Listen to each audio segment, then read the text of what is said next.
If you have been a supporter of my channel since it was called Bold Hoops with Jhoopa before I changed to just Jhoopa, you know when it comes to bold takes, I am not shy about them.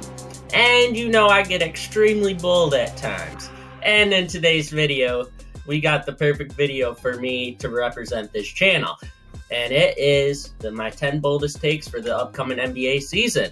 Now, we're starting at 10% going all the way to 100%. It gets more and more bold every take.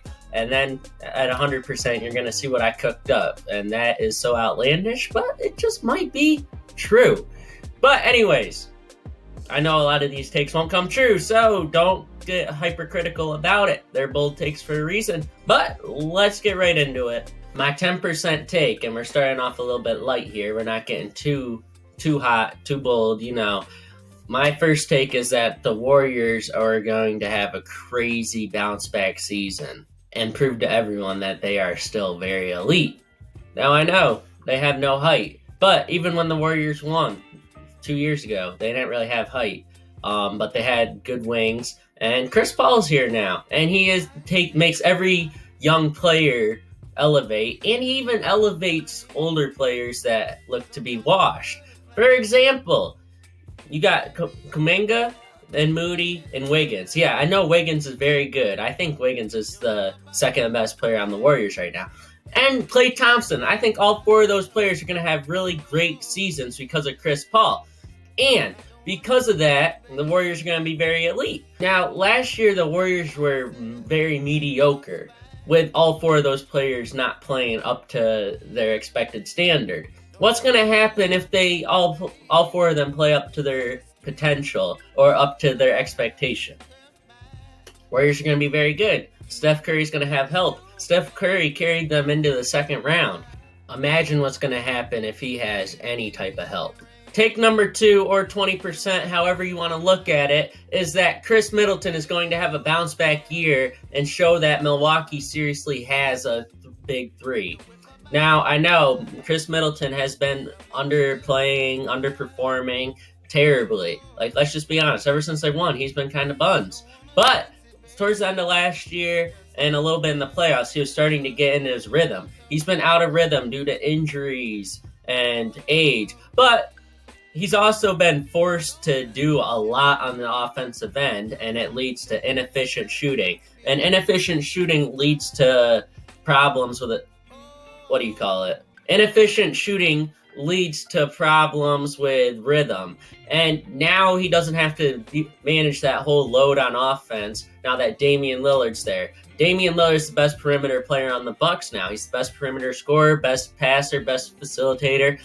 Chris Middleton's going to go from having to make combo guard moves, scoring off the dribble, to being a spot-up shooter and play heavily off ball. So he's going to go from the second scoring option, right, and he's very inefficient, to being a third scoring option.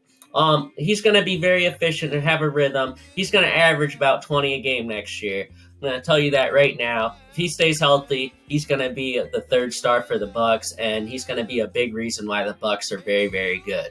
Take number 3, which I actually think might happen. I know it's 30%, but I do think there's a high chance it happens. I have the New York Knicks missing the playoffs. Right now, as it stands, Julius Randle, Isaiah Hartenstein, and Mitchell Robinson are their only front court players. They're the only players that are going to play that are over the height of 6'5". And I just want y'all to think, Julius Randle does do a lot of heavy lifting in the regular season. I mean, he sucks in the playoffs. This thing's better than him in the playoffs. They probably got the same stats. But, in the regular season, he averaged double-double, 5 assists. He's a good regular season player. But what happens if he gets hurt? They don't have Obi Toppin anymore. And there's just nothing else there. Josh Hart will be the starting power forward when Julius Randle's not playing. And Josh Hart is 6'5". They're going to struggle against teams with decent bigs, good interior presence. This Knicks team is very, very suspect. And I think if they get hurt, if Julius Randle especially gets hurt, they're going to struggle to win basketball games. And that's why I have them missing the playoffs as a bold take at 30%. This next take is my favorite take of this video, I think. And it is that the Thunder win the Pascal Siakam sweepstakes. Now, I know Pascal Siakam might not get traded, and if he doesn't, then Toronto wins the sweepstakes, I guess, even though they technically lose because there's no reason for Siakam to still be in Toronto this year. But he's going to start the year there, and who knows? I know the Hawks, Kings, they might be able to get Siakam, but I think the Thunder are going to do it. For the money to work, it would have to be Oladipo, Davis Bertans, and David Nwaba in order to make the money work. But the Thunder have all this draft capital to send to Toronto that I think they could get it done. Here's the thing, though. It's only a one-year contract, so the draft compensation varies. But just think about it. Siakam on this Thunder team. Now, they would probably move Lou Dort or J-Dub to the bench, but it would be SGA, Josh Giddey, either J-Dub or Lou Dort, then Siakam and Chet. That is a very good starting five, and they could definitely contend. Now, would I say they win the whole thing? Absolutely not. But they could contend, and I think it's a realistic move for the Thunder to do, and it's a smart move, especially if they can get an extension out of him. And if you get an extension, you got to go up like more first-round picks. But I do believe Siakam on the Thunder could be very, very good, and this team could be very competitive in a loaded Western Conference. But who knows? They got to win the sweepstakes first, right? Now we're starting to get in very bold territory at 50%. At 50%, I have the Nuggets being the 4 seed in the West and either losing in the first or second round next year. Now, I know, best starting five in the NBA. You don't need to tell me that twice, I know. But their depth is terrible. Everyone talks about every other team's depth being terrible.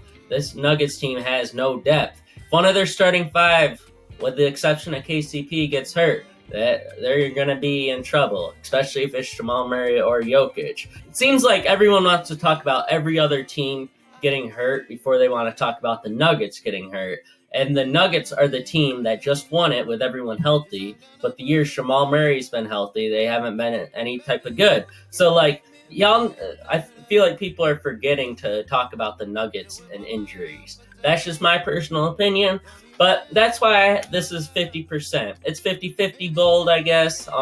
But it's not the boldest take on here. And we're about to cook up some more. There is not a more disrespected young superstar in the NBA currently than Paolo. And because of that, at 60%, we're going to give him some love and also make a bold take on him. And I'm going to say he's going to average 27 to 30 points in between there and be very, very efficient, which has been his problem, and prove that he is a young superstar. Because everyone keeps forgetting about him, and brother just won Rookie of the Year because he was very, very good, and who's to say he won't take another leap, because he is a gym rat. So that's your 60% bold take. Paolo to average 27 to 30 points next year. At 70%, we start to get even more outlandish if we haven't already reached that point. And what I have is that the Cavaliers finished top 2 in the East. Now, I know, this isn't even the bold thing from saying this is that they've surpassed the Bucks or Celtics, one of those two teams, to get within the top 2. But hopefully, Evan Mobley takes the leap that a lot of people are expecting. And then people do forget about how good Donovan Mitchell actually is. It's getting crazy. And I think if they have Donovan Mitchell playing well, Darius Garland playing well, and Evan Mobley playing well, and they stay healthy, this team's going to be very good. They did finish 4th last year, and they just added to Max Strus, Imani Bates, and Georges Niang, and re-signed Karis LeVert. All 4 players can play the 3, and that is exactly what their weakness was. And they could take a huge leap. I don't think it's that bold, but I do know that the Bucks and Celtics exist, so that's why I'm saying it's 70% and not 50%. But Cavaliers finish top 2 is my bold take here. My next take at 80% is that neither Giannis, Jokic, or Embiid finish within the top 3 of MVP voting next year. Now, I know a lot of people are thinking it's crazy. I think it's crazy to say, but hear me out because it is a bold take. Shai Gilgeous-Alexander, the media loves him. Anthony Edwards, the media loves him. Luka, the media loves him. Tatum, the media loves him. All 4 of those players have potential to surpass. And assuming they have the stats and the love from the media next year, they can all easily finish in the top 3 of MVP voting. And you also have to consider the fact that there's 65 game limit and 65 game minimum, and there's a thing called voter fatigue. So people could get tired of voting for the same 3 people and just completely discard those 3 and then put 3 of those 4 guys that I mentioned earlier in there. Now, I'm not saying it's going to happen. I think it's crazy to say, but who knows? Anything can happen. 65 game minimum. Like Giannis and Embiid, they're injury prone at times. And then Jokic, he doesn't even play basketball that much anymore. He got his ring and he's chilling. Maybe he takes his foot off the gas. Who knows? Anything can happen, and that's why I'm saying that. Next, we're doing my NBA champion prediction. And I know if you clicked on this video because of the LeBron in the middle saying ring number 5, I know you're going to be upset about what I have to say here, but it's a bold take. And I have the Phoenix Suns to win it all, and Kevin Durant to prove that he is, in fact, a top 3 player in the NBA right now, and to prove everybody wrong about him. Now, I will not disregard the narrative that he's a snake and he is a super team fiend. I will never do that. But people are forgetting how good he actually is.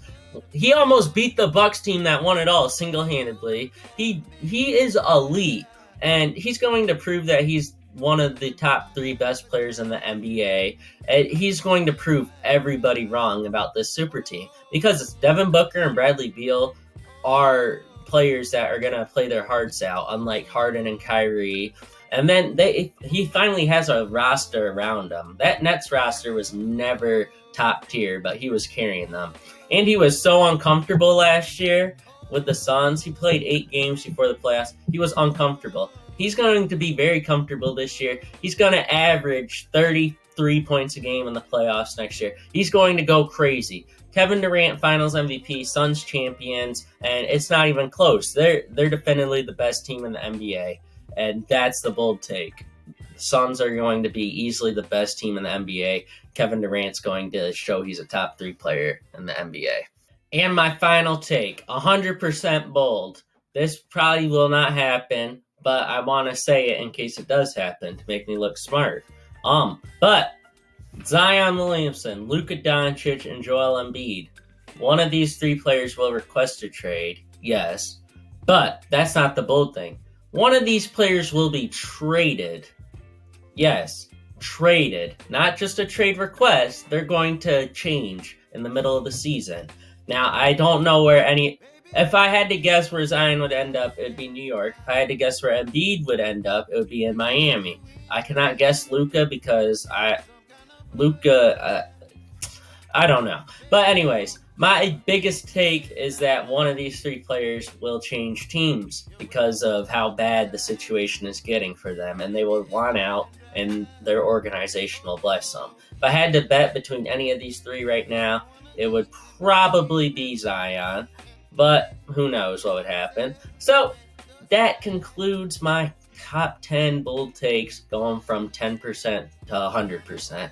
Now let me know if you think I should have switched the order around. But if you're going to complain about the takes, I'm not going to respond because they're bold takes for a reason. So have a good one. Bye. If you want to see my Damian Lillard trade reaction, click on this video right here. And if you want to know who the most impactful player on every team is, click this video right here. Don't forget to subscribe to this channel. Bye.